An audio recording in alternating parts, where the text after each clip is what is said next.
स्वागत है आपका अपने चैनल एकलव्य स्टडी पॉइंट पे। और मेरा नाम है सचिन और आज की इस वीडियो में हम पढ़ने वाले हैं क्लास 12 की ज्योग्राफी। और जो आपकी फर्स्ट बुक है और उसका जो 5वां अध्याय है प्राथमिक क्रियाएं, उसके मोस्ट इंपोर्टेंट एमसीक्यू आज हम देखने वाले हैं। तो आइए वीडियो को स्टार्ट करते हैं। और आपको बताना चाहूंगा कि अगर आप क्लास 12 के स्टूडेंट हो और अगर नोट्स पढ़ना चाहते हो तो आपको सिंपल सा स्टेप 1 है कि गूगल पे जाना है, eklavyastudypoint.com सर्च मारना है।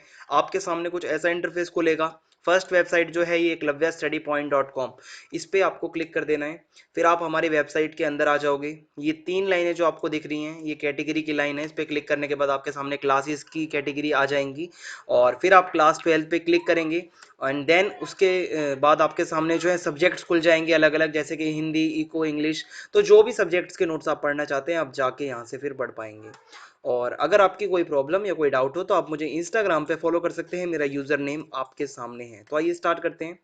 तो आज की ये वीडियो मल्टीपल चॉइस क्वेश्चंस की होगी, जिसमें 4 आपको विकल्प मिलेंगे और उसमें से एक या दो क्वेश्चंस मैं आपसे पूछूंगा, उसका आंसर आप मुझे कमेंट बॉक्स में बताएंगे। तो आइए वीडियो को स्टार्ट करते हैं। आज का हमारा पहला प्रश्न है, निम्नलिखित में से क्या प्राथमिक क्रियाओं से संबद्ध है। ठीक है, तो पहला विकल्प है इसमें आखेट, बी है पशुचारण, सी है विनिर्माण, डी है केवल ए और बी।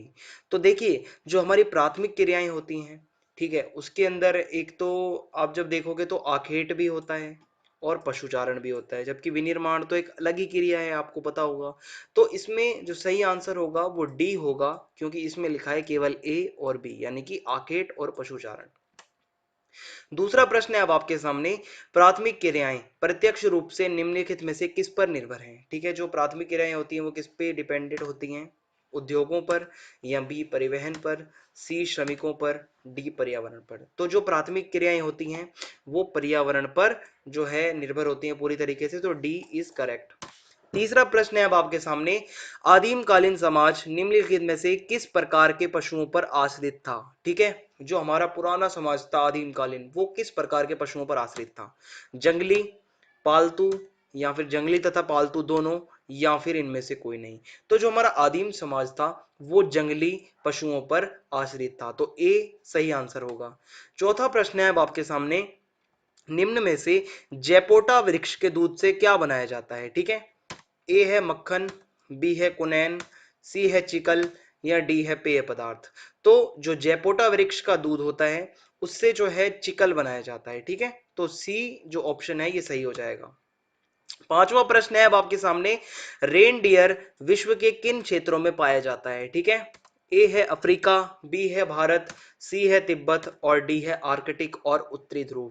तो रेनडियर जो है वो आर्कटिक और उत्तरी ध्रुव में पाया जाता है, यानी कि जो नॉर्थ पोल का जो इलाका है और जो आर्कटिक का इलाका है वहां पे ये पाया जाता है।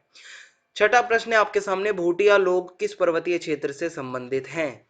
ए है रॉकी, बी है एंडीज, सी है हिमालय और डी है इनमें से कोई नहीं। तो जो भूटिया जो लोग हैं वो हिमालय से संबंधित हैं। ठीक है, तो सी ऑप्शन जो है वो सही हो जाएगा।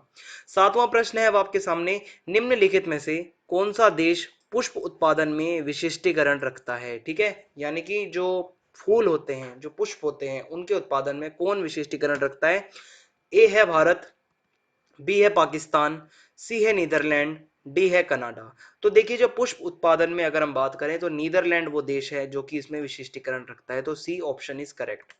आठवां प्रश्न है अब आपके सामने, निम्न में से किस देश में वाणिज्य पशुधन पालन नहीं किया जाता। ठीक है, नहीं किया जाता। ए है न्यूजीलैंड, बी है संयुक्त राज्य अमेरिका, सी है अर्जेंटीना और डी है कनाडा। तो इसमें जो आप देखोगे जो कनाडा है, ठीक है, कनाडा ऐसा देश है जिसमें वाणिज्य पशुधन पालन नहीं किया जाता। ठीक है, तो डी आंसर इज करेक्ट। नौवां प्रश्न है अब आपके सामने, आदिकालीन निर्वाह कृषि निम्न में से किन क्षेत्रों में की जाती है। ठीक है, जो आदिकालीन निर्वाह कृषि होती है, उष्ण कटिबंधीय क्षेत्रों में, या फिर शीतोष्ण कटिबंधीय क्षेत्रों में, या उपोष्ण कटिबंधीय क्षेत्रों में, या फिर इनमें से कोई नहीं। तो देखिए, जो आदिकालीन निर्वाह कृषि है वो उष्ण कटिबंधीय क्षेत्रों में की जाती है, तो ऑप्शन ए सही हो जाएगा। 10वां प्रश्न है अब आपके सामने, निम्नलिखित में से किस प्रकार की कृषि में क्षेत्रों की वनस्पति को जला दिया जाता है। इसका आंसर आप मुझे कमेंट बॉक्स में बताओगे। ऑप्शंस आपको बता देता हूं, ए है चावल प्रधान कृषि, बी है मिश्रित कृषि, सी है स्थानांतरशील कृषि और डी है इनमें से कोई नहीं। तो आंसर आप मुझे बताएंगे। 11वां प्रश्न है अब आपके सामने, भारत के उत्तर पूर्वी राज्यों में स्थानांतरणशील कृषि को किस नाम से जाना जाता है? ठीक है, जो आपका नॉर्थ ईस्ट का जो हमारा इलाका है भारत का, वहां पे ए है लादांग, बी है झूमिंग, सी है वाणिज्य कृषि और डी है इनमें से कोई नहीं। तो जो नॉर्थ ईस्ट का इलाका है उसमें जो भारत का उत्तर पूर्वी जो इलाका है वहां पे जो हमारी स्थानांतरणशील कृषि होती है उसको जाना जाता है झूमिंग के नाम से। ठीक है, तो बी जो है वो सही आंसर हो जाएगा। अगला प्रश्न है अब आपके सामने, मध्य अमेरिका तथा मैक्सिको में स्थानांतरणशील कृषि को निम्न में से किस नाम से जाना जाता है? ठीक है, जो हमारा जो अमेरिका का जो हिस्सा है और जो मैक्सिको है वहां पे स्थानांतरणशील कृषि को किस नाम से जाना जाता है? ए है झूम खेती, बी है कर्तन दहन, सी है मिल्पा, डी है इनमें से कोई नहीं। तो इसमें जो है मिल्पा सही आंसर होगा। ठीक है, ऑप्शन सी इज करेक्ट। 13वां प्रश्न है अब आपके सामने, मलेशिया तथा इंडोनेशिया में स्थानांतरणशील कृषि को किस नाम से जाना जाता है? ए है मिल्पा, बी है झूमिंग, सी है लादांग, डी है इनमें से कोई नहीं। तो देखिए जो मलेशिया और इंडोनेशिया है वहां पे लादांग नाम से जाना जाता है। ठीक है, जो स्थानांतरणशील कृषि होती है। 14वां प्रश्न है अब आपके सामने, निम्न में से किसने विश्व के अनेक भागों में रोपण कृषि की शुरुआत की? ठीक है, जो रोपण कृषि की शुरुआत किसने की? ए है भारतीयों ने, बी है अंग्रेजों ने, सी है यूरोपियों ने, डी है अफ्रीकियों ने।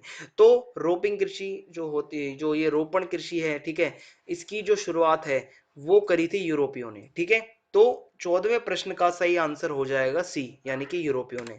15वां प्रश्न है अब आपके सामने, निम्न में से कौन सी रोपण फसल नहीं है? ठीक है, रोपण फसल नहीं है, क्वेश्चन को ध्यान से सुनना है। ए है कॉफी, बी है गन्ना, सी है गेहूं, डी है रबड़। तो इसमें कॉफी एक रोपण फसल है, गन्ना भी रोपण फसल है और गेहूं रोपण फसल नहीं है। तो इसमें सही आंसर गेहूं हो जाएगा। ठीक है, 16वां प्रश्न है अब आपके सामने, निम्नलिखित में से किस प्रकार की कृषि में खट्टे रसदार फलों की कृषि की जाती है? ठीक है, खट्टे रसदार फलों की कृषि। तो ए है रोपण कृषि, बी है निर्वाह कृषि, सी है विस्तृत वाणिज्य अनाज कृषि और डी है भूमध्य सागरीय कृषि। तो इसमें जो भूमध्य सागरीय कृषि है इसमें जो है खट्टे और रसदार फलों की कृषि की जाती है। 17वां प्रश्न है अब आपके सामने, निम्नलिखित कृषि के प्रकारों में से कौन सा प्रकार कर्तन दहन कृषि का एक प्रकार है? ठीक है, तो ए है विस्तृत जीवन निर्वाह कृषि, या आदिम कालीन निर्वाहक कृषि, या फिर रोपण कृषि, या मिश्रित कृषि। तो इसमें जो आदिम कालीन निर्वाहक कृषि है यही कर्तन दहन कृषि का एक प्रकार है। तो 17वें का बी आंसर हो जाएगा। 18वां प्रश्न है, फूलों की कृषि कहलाती है, आपको पता है कि मतलब फूलों की कृषि जो होती है वो क्या कहलाती है? ए है ट्रक कृषि, बी है कारखाना कृषि, सी है मिश्रित कृषि और डी है पुष्पोत्पादन। इसका आंसर आप मुझे कमेंट बॉक्स में बताएंगे। तो आज के लिए 2 क्वेश्चन आपके पास आ गए हैं, आप मुझे कमेंट बॉक्स में इसका आंसर जरूर बताएंगे। 19वां प्रश्न है अब आपके सामने, निम्न देशों में से किस देश में सहकारी कृषि का सफल परीक्षण किया गया है? सहकारी कृषि का। ठीक है, तो ए है रूस, बी है भारत, सी है डेनमार्क और डी है नीदरलैंड। तो इसमें जो डेनमार्क है उसमें जो सहकारी कृषि का सफल परीक्षण किया गया है, इसलिए सी ऑप्शन इज करेक्ट। 20वां प्रश्न है अब आपके सामने, निम्नलिखित में से कौन सा कृषि का प्रकार कोल खोज नाम से भी जाना जाता है? ए है मिश्रित कृषि, बी है सामूहिक कृषि, सी है सहकारी कृषि और डी है निर्वाह कृषि। तो जो सामूहिक कृषि है वो कोल खोज नाम से भी जानी जाती है, तो इसलिए बी आंसर हो जाएगा इसका। 21वां प्रश्न है आपके सामने, सामूहिक कृषि का प्रारंभ डैश में प्रारंभ हुआ। देखिए सामूहिक कृषि कहां स्टार्ट हुई थी आपको बताना है। ए है रूस में, बी है पाकिस्तान में, सी है सोवियत संघ में और डी है ब्रिटेन में। तो सामूहिक कृषि जो है वो सोवियत संघ से स्टार्ट हुई थी। ठीक है, तो ऑप्शन सी इसका सही हो जाएगा। 22वां प्रश्न है आपके सामने, निम्नलिखित में से किस प्रकार की कृषि में व्यक्तिगत फार्म अक्षुण्ण रहते हैं? ठीक है, व्यक्तिगत फार्म अक्षुण्ण रहते हैं यानी कि जिसमें व्यक्तिगत फार्म ना होते हो। ए है सामूहिक कृषि जीवन, या फिर निर्वाह कृषि, या सहकारी कृषि, या रोपण कृषि। तो इसमें जो सहकारी कृषि होती है उसमें जो निजी या व्यक्तिगत पर्सनल फॉर्म जो होते हैं वो अक्षुण्ण रहते हैं, तो इसलिए ऑप्शन सी इसका सही हो जाएगा। 23वां प्रश्न है अब आपके सामने, सहकारी आंदोलन निम्नलिखित में से किस देश में सफलतापूर्वक चला? ठीक है, ऑप्शन ए है भारत, ऑप्शन बी है स्वीडन, ऑप्शन सी है इटली और ऑप्शन डी है स्वीडन तथा इटली। तो इसमें जो स्वीडन और इटली ये जो देश हैं यहाँ पे सहकारी आंदोलन सक्सेसफुली चला था, तो ऑप्शन डी इसमें सही हो जाएगा। 24वां प्रश्न है अब आपके सामने, निम्नलिखित में से किस प्रकार की कृषि में पशुधन पाला जाता है? ठीक है, ऑप्शन ए है रोपण कृषि, बी है चावल प्रधान कृषि, सी है विस्तृत वाणिज्य अनाज कृषि और डी है कारखाना कृषि। तो इसमें जो कारखाना कृषि है इसके अंदर पशुधन पाला जाता है, तो ऑप्शन डी इसमें सही हो जाएगा।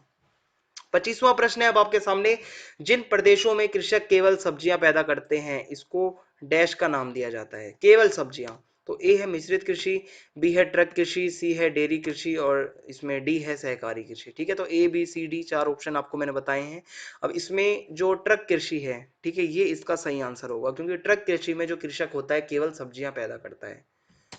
26वां प्रश्न है अब आपके सामने, निम्न क्षेत्रों में से कौन सा क्षेत्र अंगूर की कृषि के लिए सर्वाधिक प्रसिद्ध है? अंगूर, ठीक है, ए है भारतीय उपमहाद्वीप, बी है दक्षिण अमेरिका, सी है भूमध्य सागरीय क्षेत्र और डी है दक्षिण अफ्रीकी क्षेत्र। तो इसमें आप जब देखोगे जो भूमध्य सागरीय क्षेत्र है, ठीक है, यानी कि ऑप्शन सी ये सही हो जाएगा क्योंकि भूमध्य सागरीय क्षेत्र जो है खट्टे फल, अंगूर और इन सब की कृषि के लिए बहुत फेमस है। 27वां प्रश्न है अब आपके सामने, निम्नलिखित में से कौन सा क्षेत्र वाणिज्यिक डेयरी कृषि का प्रमुख क्षेत्र नहीं है? ठीक है, क्वेश्चन को ढंग से सुनना है। तो ए है उत्तर पश्चिमी यूरोप, बी है कनाडा, सी है न्यूजीलैंड और डी है पाकिस्तान। तो इसमें पाकिस्तान सही आंसर हो जाएगा, बहुत आसान सा क्वेश्चन, ठीक है, क्योंकि पाकिस्तान प्रमुख क्षेत्र नहीं है वाणिज्यिक डेयरी कृषि का। 28वां प्रश्न है अब आपके सामने, निम्नलिखित में से कौन सा लक्षण डेयरी कृषि के संदर्भ में सत्य है? मतलब कौन सी वो लाइन होगी जो डेयरी कृषि को सही बताती है इसमें से? यह औद्योगिक नगरों के समीप की जाती है, या फिर यह नगरीय क्षेत्रों में की जाती है, या पौष्टिकरण की सुविधा होती है, या उपरोक्त सभी। तो देखिए ये लाइन भी सही है, ये भी सही है और ये भी सही है, तो सही आंसर क्या होगा? उपरोक्त सभी, यानी कि ऑप्शन डी इज करेक्ट। 29वां क्वेश्चन है अब आपके सामने, निम्न देशों में से किस देश में सहकारी कृषि का सफल परीक्षण किया गया है? ठीक है, सहकारी कृषि का। तो ऑप्शन ए है इसमें रूस, ऑप्शन बी है भारत, ऑप्शन सी है डेनमार्क, ऑप्शन डी है नीदरलैंड। तो ये क्वेश्चन रिपीट हो गया है, तो ये थोड़ी सी मिस्टेक हो गई, आगे बढ़ते हैं। लास्ट क्वेश्चन है वो आपके सामने, निम्न में से कौन सी कृषि के प्रकार का विकास यूरोपीय औपनिवेशिक समूहों द्वारा किया गया था? ठीक है, कौन सी वो कृषि थी जिसका विकास यूरोपीय औपनिवेशिक समूहों ने किया? ए है रोपण कृषि, बी है अंगूर उत्पादन, सी है सहकारी कृषि, डी है मिश्रित कृषि। तो इसमें जो रोपण कृषि थी उसका विकास यूरोपीय औपनिवेशिक समूह ने किया था, मैंने अभी आपको पहले भी बताया था, और ये क्वेश्चन थोड़ा इस तरीके से भी घुमा के पूछा जा सकता है। तो इस वीडियो में इतना ही था। अगर आपको वीडियो पसंद आई हो तो आप चैनल को सब्सक्राइब करना बिल्कुल भी ना भूलें, बेल आइकन दबा दें ताकि आने वाली हर वीडियो के नोटिफिकेशन आपको मिलते रहें। वीडियो को लाइक करना बिल्कुल भी ना भूलें। कमेंट बॉक्स में आप मुझे आंसर बताएंगे जो मैंने आपसे क्वेश्चन पूछे, और वीडियो को ज़्यादा से ज़्यादा शेयर कर दें। जय हिंद, जय भारत, धन्यवाद।